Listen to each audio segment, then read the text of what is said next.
Commune mahery ny 70 ary faritra enina eto Madagasikara no isian'ny Watered nandritra izay 10 taona ny isiny teto Madagasikara izay ary mahatratra 10 mihitsy ireo nisitraka ireo foto-drafitr'asa fidiovana sy fanadiovana raha ny jery todika nataon'ny solitena maro ny Watered eto Madagasikara.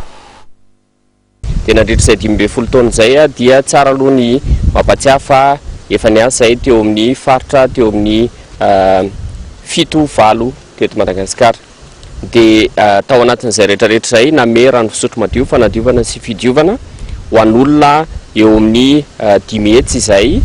Dia tao anatin'izay ihany koa dia nisy ny fanohanana izany izay nataonay ny mpiara-miombonantoka tafiditra ao anatin'izany ny fitondram-panjakana malagasy izay niara-niasa taminay akaiky ihany koa tamin'ny famolavolana ireo politika mahakasika ny sehatrin-drano fisotro madio fanadiovana sy fidiovana. Tafiditra ao anatiny ihany koa ohatra ny fametrahana fitaovana ahafahana manara-maso ny sehatry ny rano fisotro madio fanadiovana sy fidiovana.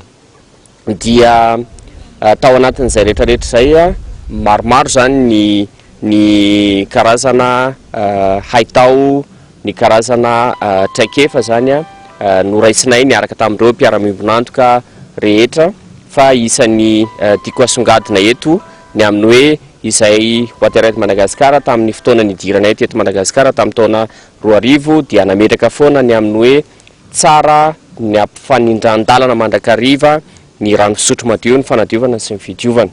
Ny antony dia satria raha ohatra ka tiantsika ny ampiena ny tahan'ny aretina azo avy amin'ny loto, azo avy amin'ny tsy fisian'ny rano fisotro madio, dia raha ohatra ka mentsika rano fisotro madio fotsiny ny olona dia tsy ampy zany. Fa mila mampiasa lava-piringa ny olona, zany hoe mila vitantsika mampitokana tanteraka ny olombelona amin'ny diky ary mila mampiasa ihany koa ireo fihetsika ara-pahasalamana ny olona rehetra. Dia isan'ny fihetsika ara-pahasalamana moa zany izay tena nivoizinay tato amin'ny Watered nanomboka tamin'ny taona 2000 makatia dia ny fanasan-tanana amin'ny savony mandritra ireo fotoana lazaina fa saripady. Iny ireo fotoana ireo tafiditra ao anatin'izany ohatra ny fanasana tanana amin'ny savony, aoriana ny fanasana lava-piringa, ao alohan'ny fikarakarana sakafo ary aoriana ny fikarakarana ny ankizy kely.